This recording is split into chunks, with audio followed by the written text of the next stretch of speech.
Bonjour, je suis heureux de vous retrouver pour cette nouvelle semaine.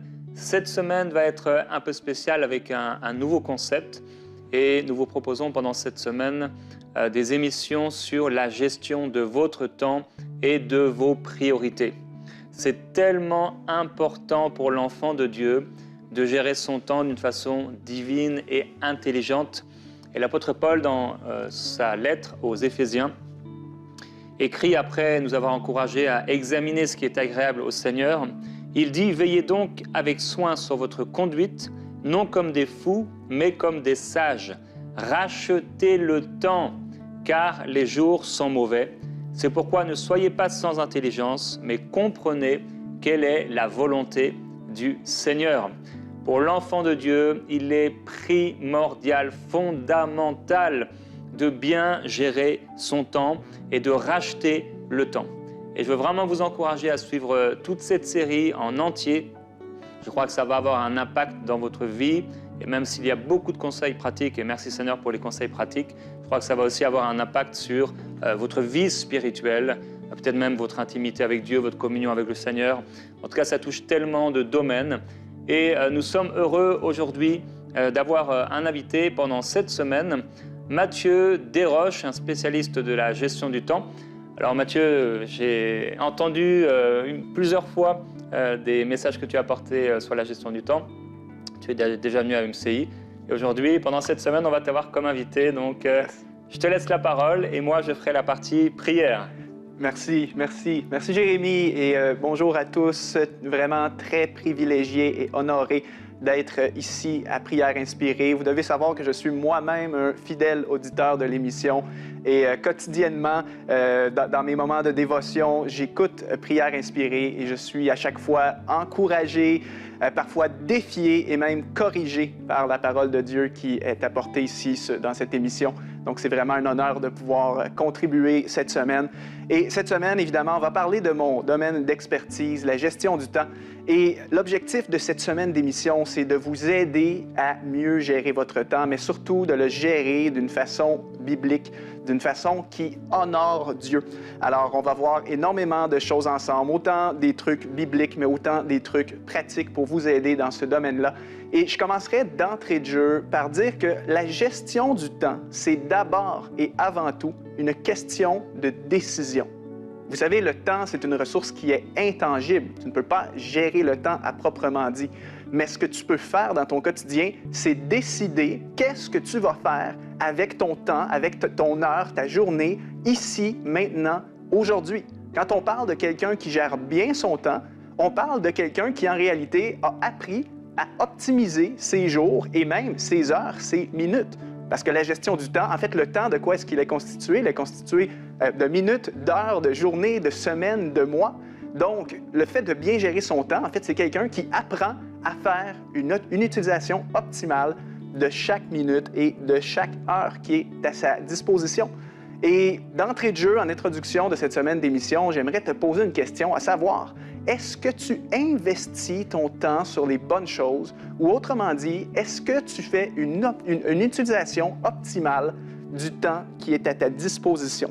C'est une question qui est très importante et comme Jérémy l'a dit en introduction, c'est essentiel pour nous qui sommes croyants. Et d'ailleurs, ce sera le sujet aujourd'hui de cette première émission qui va s'intituler « Prends la gestion de ton temps très au sérieux ». Tout au long de la semaine, on va parler, évidemment, on va regarder à la vie de Jésus, qui est notre modèle ultime en termes de comment on devrait gérer notre temps. On va parler de notre appel, notre mission, parce que vous allez apprendre dans cette série que notre objectif suprême à tous et chacun devrait être de passer un maximum de temps dans l'accomplissement de notre mission que le Seigneur nous a confiée. On va parler évidemment de procrastination, qui est le voleur de temps numéro 1, ce qui nous amène à gaspiller cette précieuse ressource qu'est le temps. Et nous allons également parler des véritables priorités aux yeux de Dieu. Donc, un beau programme d'émission. Et commençons sans plus tarder par répondre à la question « Pourquoi est-ce qu'on doit prendre notre gestion du temps au sérieux? » Et le premier élément de réponse que j'aimerais apporter, c'est tout simplement parce que le temps est un cadeau de Dieu et c'est aussi notre ressource la plus précieuse que nous possédons en tant qu'être humain. Vous savez, lorsque Dieu nous a permis de venir au monde, Dieu nous a donné une vie et cette vie, comme je l'ai mentionné, est constituée de temps. Donc, c'est un cadeau que nous avons de la part de Dieu. Nous possédons une quantité de temps qui, selon la Bible, est fixe et prédéterminée d'avance. Lisons ensemble le psaume 139 au verset 16 qui dit « Je n'étais encore qu'une masse informe et vide, mais tes yeux me voyaient et sur ton livre étaient inscrits tous les jours qui m'étaient destinés avant qu'un seul d'entre eux n'existe. » Dieu a déterminé combien de temps j'aurai, il l'a déterminé d'avance, et le temps que le Seigneur m'a donné représente la durée de ma vie. Je ne sais pas si vous avez déjà réfléchi en ce sens-là. Vous devez savoir que je suis comptable de formation, donc moi, tout ce qui est chiffres, c'est mon domaine, j'aime ça. Et une année, en fait, est composée de 8760 heures. Ce qui veut dire que si tu as une espérance de vie, disons, jusqu'à 75 ans, disons que tu vis jusqu'à 75 ans, tu as 650 000 heures à ta vie. Ça semble un grand chiffre lorsqu'on le regarde comme ça, mais vous allez voir que ce temps-là passe très rapidement. Et pourquoi on dit que le temps est la ressource la plus précieuse? Tout simplement parce que le temps est une ressource qui est non renouvelable. C'est une ressource épuisable qui diminue toujours. Moi, parfois, vous allez dire que c'est un petit peu drastique de le voir comme ça, mais moi, à chaque fois, dans le but de maximiser mon temps, je me répète sans cesse dans ma tête que, hey, à chaque jour, il te reste toujours un peu moins de temps à vivre. Ça fait quand même étrange, comme je vous dis, de le voir comme ça, mais c'est la réalité. Disons que je vis jusqu'à 75 ans et que ma réserve de temps est de 650 000 heures sur toute ma vie. À chaque heure qui passe, chaque journée de 24 heures, chaque année de 8760 heures, ça veut dire que la réserve diminue. Imaginons, par exemple, pour ceux qui font des placements dans le but de la retraite, par exemple, ceux qui mettaient de l'argent dans ce qu'on appelle un fonds de retraite, eh bien, on met une somme de côté dans le but d'assurer notre retraite, nos vieux jours.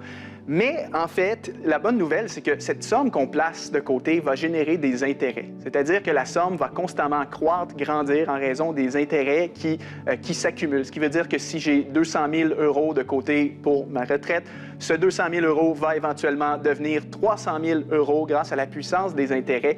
Mais avec le temps, ce n'est pas comme ça que ça fonctionne. Le temps, la réserve, elle est fixe et la réserve ne fait que diminuer et il n'y a absolument aucune façon d'ajouter ne serait-ce qu'une minute ou une seconde à sa vie, à moins d'un miracle du Seigneur.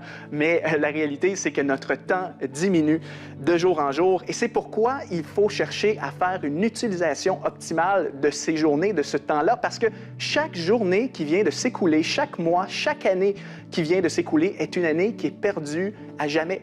Donc, dans l'optique où est-ce que, par exemple, je veux vivre pleinement ma vie pour Dieu, dans l'optique où est-ce que je veux laisser une marque ici sur la terre, dans l'optique où est-ce que je veux réaliser tout ce que le Seigneur met sur mon cœur, je n'ai pas le choix d'en venir à la prise de conscience qu'il faut que j'optimise mon temps. La Bible nous dit aussi que la vie n'est qu'un souffle. Vous connaissez tous le verset dans 1 Pierre, chapitre 1, verset 17, où est-ce que Pierre nous dit « Conduisez-vous avec une crainte respectueuse pendant la durée de votre séjour sur la terre. » Et un autre verset également qui nous dit « La vie n'est qu'un souffle ». Pierre, ici, dans son verset, dans ce passage, en fait, nous enseigne que nous sommes ici seulement en séjour temporaire. La vie n'est qu'un souffle, elle passe rapidement. Donc, il y a une fenêtre d'opportunité qui est à notre disposition pour servir le Seigneur, comme je mentionnais, et réaliser pleinement cette vie que le Seigneur nous donne, et d'où l'importance qu'il faut absolument prendre ce sujet au sérieux. J'aime une citation qui dit « Le cadeau de Dieu envers moi, c'est le temps. Mon cadeau envers lui, c'est de l'utiliser à sa gloire. » Je vais le répéter parce que c'est une phrase qui est très puissante. « Le cadeau de Dieu envers moi, c'est le temps. Mon cadeau envers lui, c'est de l'utiliser à la gloire, dans le sens que pendant la durée de mon court séjour sur la terre, je veux que ma vie compte. Je veux réaliser les rêves qui sont en moi. Je veux faire du bien autour de moi. Je veux gagner des âmes. Je veux vivre pleinement pour le Seigneur. Comme Pierre disait, je veux me conduire avec une crainte respectueuse de Dieu pendant la durée de mon séjour sur la terre.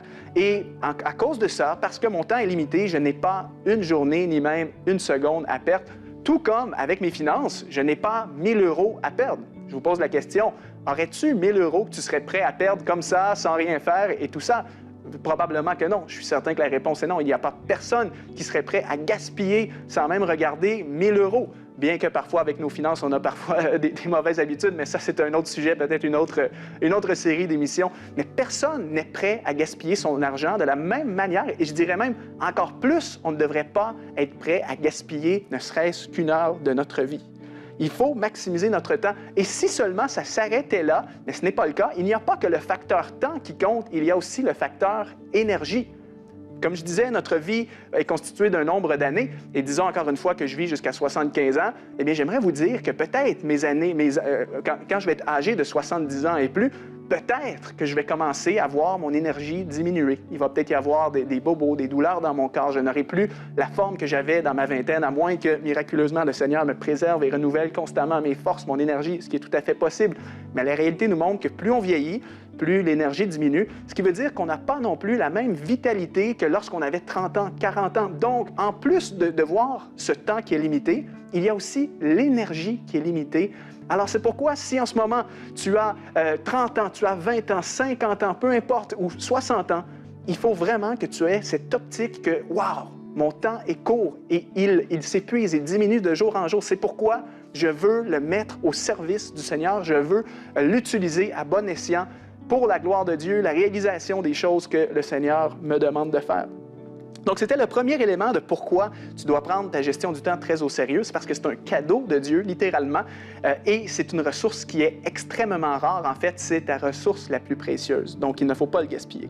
Deuxième élément, maintenant, de pourquoi on doit absolument prendre la gestion de notre temps au sérieux en tant que croyant, c'est parce que ton temps ne t'appartient pas réellement. Tu n'es qu'un intendant. Je sais que Jérémie a déjà enseigné là-dessus dans Prière inspirée, et il y a plein de bons enseignements sur MCI TV par rapport au principe de l'intendance. Donc, mon but n'est pas d'aller faire une étude biblique sur la notion d'intendance, mais simplement mentionner que c'est un principe qui s'applique en ce qui concerne notre temps. C'est-à-dire que Dieu nous a fait cadeau de la vie, nous a fait cadeau du temps, et notamment de plein d'autres choses, des opportunités, des dons et des talents. Mais avec ces choses qu'on a reçues de Dieu vient toujours une responsabilité. La responsabilité d'utiliser ces choses-là à bon escient et encore une fois d'une façon qui honore et qui glorifie Dieu. En fait, un intendant, c'est important de le comprendre, un intendant n'est jamais le propriétaire. L'intendant n'est pas le propriétaire. Pensons par exemple dans le secteur de l'immobilier, ça va arriver que des propriétaires d'immeubles vont engager des intendants, des gestionnaires d'immeubles qui vont avoir la pleine responsabilité de la gestion, mais qui ne sont pas les propriétaires. Le rôle d'un intendant, c'est toujours de prendre soin de ce qui lui a été confié, de le développer, de le faire croître, de l'entretenir, de le maximiser. Et c'est exactement notre rôle avec le temps qu'on a. Le temps est un cadeau de Dieu. Le temps, ultimement, appartient à Dieu parce que demain matin, Dieu pourrait dire, voilà, c'est terminé, je reprends le temps que je t'avais donné. Et encore une fois, comme le passage que j'ai lu en introduction, Dieu a déterminé d'avance la durée de nos jours. Donc, ultimement, c'est Dieu qui est le maître du temps. Et nous sommes seulement les intendants, c'est-à-dire que nous devons gérer ce temps-là d'une façon qui est saine et toujours dans les intérêts du maître. C'est un principe qui est très puissant. L'intendant doit gérer la ressource qui lui est confiée dans les intérêts du maître. Prenons l'exemple classique quand on parle d'intendance, c'est toujours l'histoire de Joseph avec le Pharaon. On sait que le Pharaon, en fait, a eu une pleine confiance en Joseph et lui a remis l'anneau qui symbolisait l'autorité et le pouvoir. Et il a établi Joseph en tant que gouverneur d'Égypte avec vraiment une pleine responsabilité, une intendance complète des ressources du pays.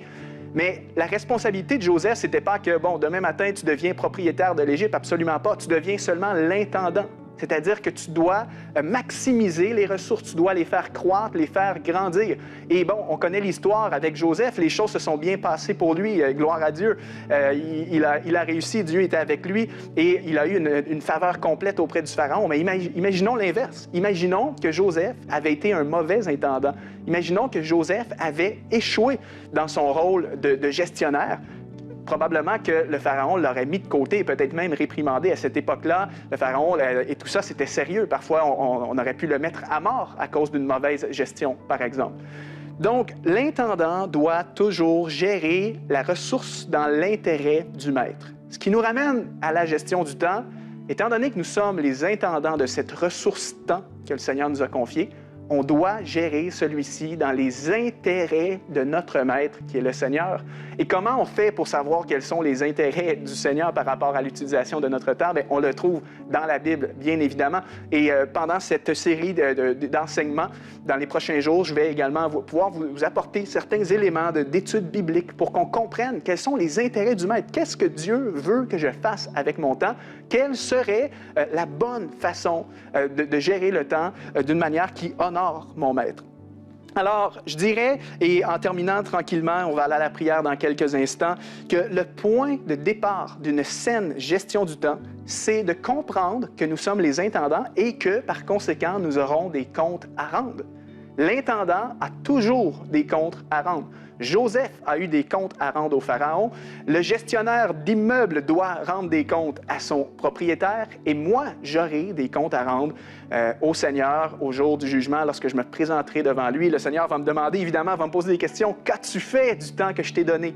Qu'as-tu fait de ton séjour sur la terre, des précieuses minutes que je t'ai données? Qu'as-tu fait pour ma gloire? Qu'as-tu fait dans les intérêts du royaume? Un jour, on aura des comptes à rendre et je ne sais pas pour vous, mais moi, j'ai vraiment un désir en moi de pouvoir me présenter devant Dieu en lui disant « Écoute Seigneur, je sais que je n'ai pas été parfait, mais j'ai vraiment fait de mon mieux. J'ai essayé de me discipliner, j'ai essayé de m'organiser, j'ai essayé de maximiser chaque journée, de mettre le temps qui était à ma disposition pour toi, pour ta gloire. Et afin que je n'ai point à rougir lorsque je vais me présenter devant lui, rougir de honte parce que j'aurai mal géré. Je ne sais pas si c'est votre désir, mais en tout cas, c'est le mien.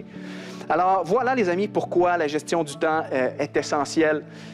Parce que, en fait, la gestion de ton temps, quand on y pense quand on voit le sujet d'un autre angle, en fait, la gestion de ton temps, c'est la gestion de ta vie. Honnêtement, on ne devrait même pas appeler le sujet la gestion du temps, on devrait appeler ça la gestion de ta vie. En anglais, le life management.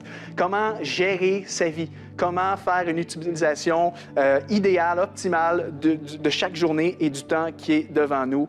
Et ça, les amis, ça ne veut pas dire que optimiser son temps veut dire de toujours travailler. Parfois, on a une mauvaise conception que maximiser mon temps veut dire qu'il faut que je travaille tout le temps, que le repos, c'est mal, qu'écouter une série télévisée, parfois pour se reposer, se divertir, c'est mal. Non, on va le voir dans cette semaine.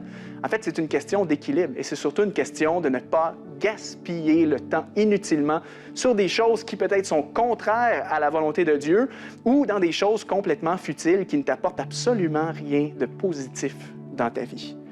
Donc, je vais m'arrêter ici et je vais laisser tranquillement la parole à Jérémie et nous allons prier aujourd'hui en introduction de cette semaine d'émission, vraiment que le Seigneur puisse nous sensibiliser par rapport à l'importance de notre temps, que cette pensée qu'à chaque jour, il me reste toujours un peu moins de temps à vivre, que cette pensée soit enracinée dans votre esprit, que vous ne soyez pas animés d'une crainte et d'une peur d'un jugement, parce que oui, effectivement, on va se présenter en jugement devant Dieu, qu'on ne soit pas motivé par la peur, par la condamnation, ni la crainte, mais que notre amour pour le Seigneur nous motive à optimiser chacune de nos journées.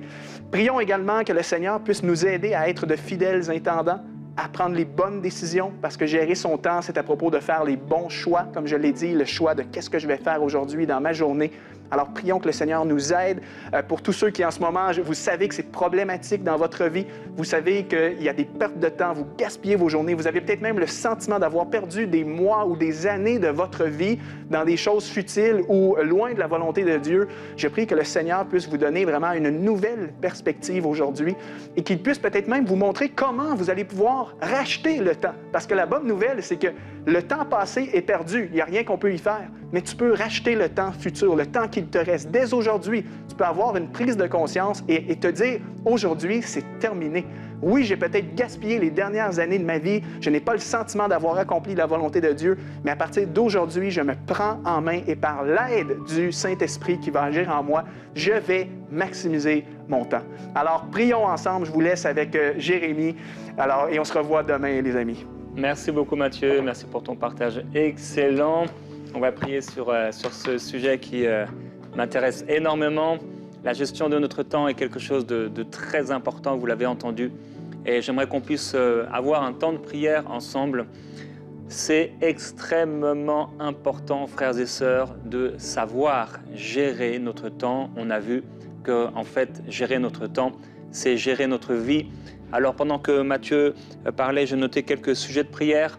J'aimerais qu'on puisse prier ensemble. Et la première chose déjà que je crois le Seigneur voudrait nous demander en réponse à sa parole, c'est est-ce que tu es prêt, donc cette décision, est-ce que tu es prêt, est-ce que tu es prête à faire des changements dans la gestion de ton agenda, dans la gestion de ta vie. Et ça déjà c'est une réponse que vous pouvez donner au Seigneur, soit oui, soit non. Et nous voulons dire ensemble, Père, nous sommes prêts à changer notre manière de gérer notre agenda.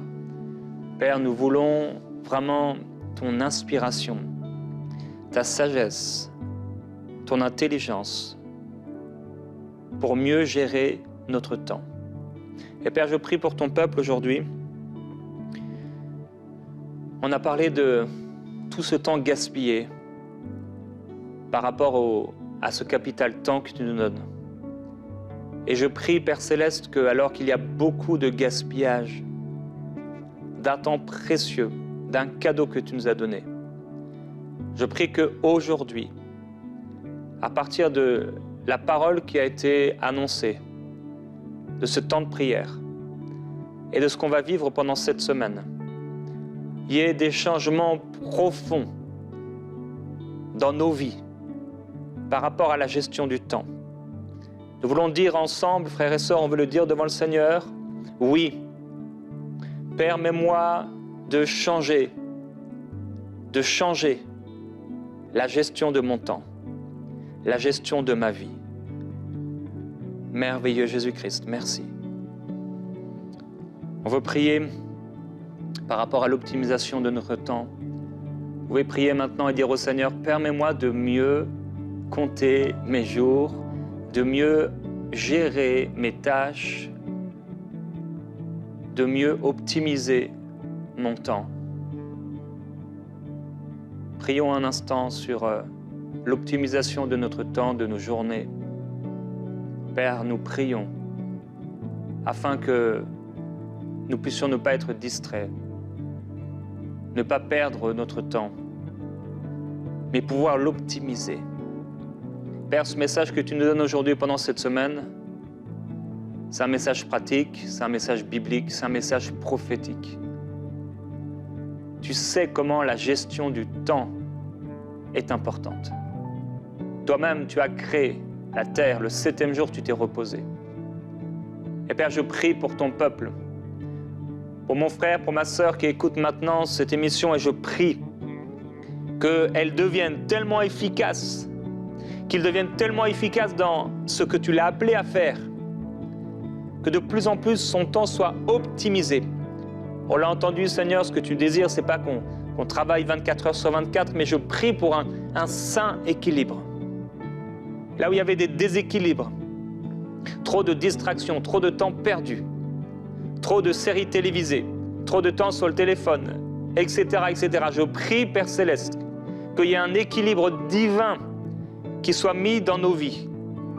Je te glorifie, Seigneur, pour le temps que tu nous donnes. On peut remercier ensemble le Seigneur et dire, Père, merci pour le temps que tu me donnes. Merci pour cette journée que tu me donnes. Merci pour cette semaine que tu me donnes, cette semaine qui vient. Merci, Père. Merci parce que tu m'as trouvé fidèle en m'établissant, en me donnant la gestion du temps. Tu m'as donné un libre arbitre pour pouvoir prendre des bonnes décisions. Et je prie afin que tu m'inspires. Dites-le au Seigneur, inspire-moi, Seigneur, dans la gestion de mon temps. Inspire-moi, ô Dieu, que je ne sois pas fou, mais que je puisse être sage.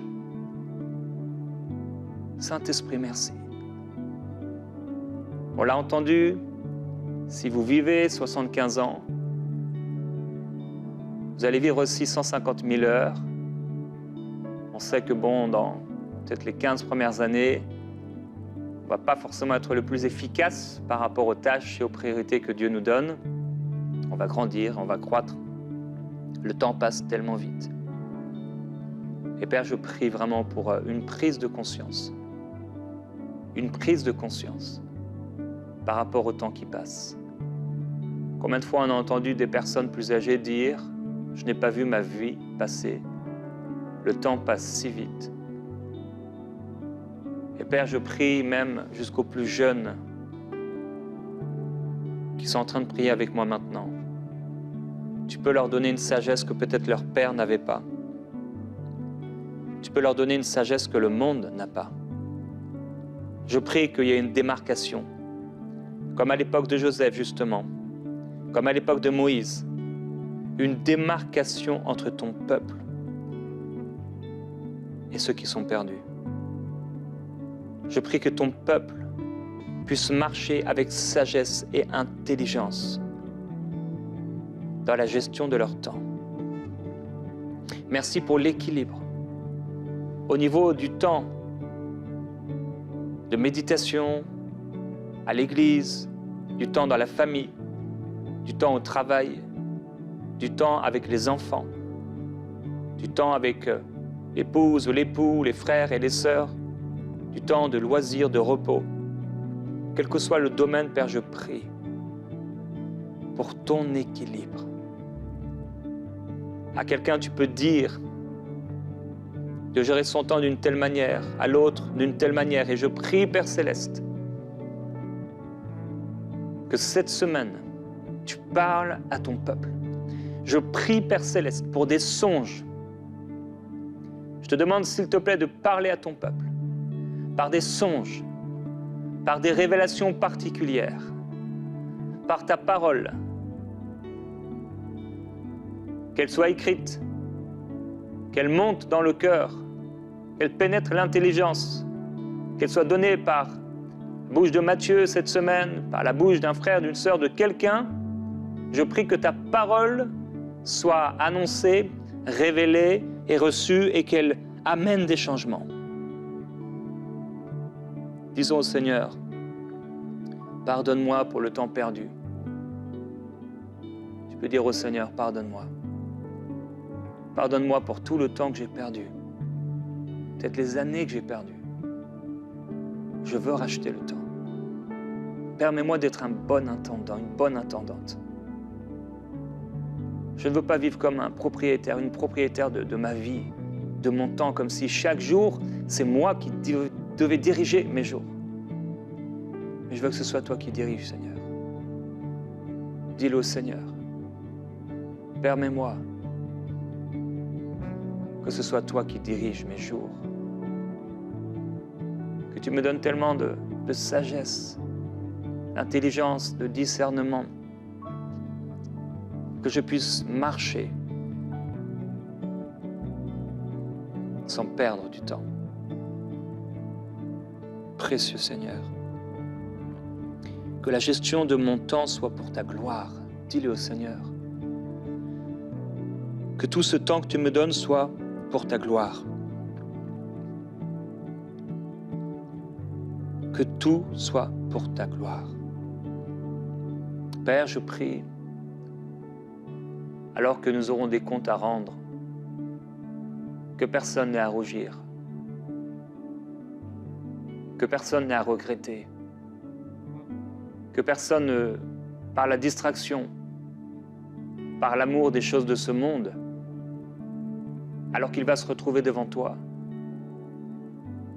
et à rougir, à avoir honte, mais qu'au contraire, nous puissions nous tenir debout, heureux d'avoir multiplié ce que tu nous as donné, ce que tu as mis dans nos mains.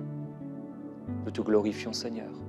Je prie, frères et sœurs, que vous soyez renouvelés dans vos forces par le Saint-Esprit, afin d'être toujours cet aigle qui voit de loin, intelligent, sage, rempli de force, selon l'inspiration et le vent du Saint-Esprit. On va se retrouver demain, frères et sœurs, dans Prière inspirée.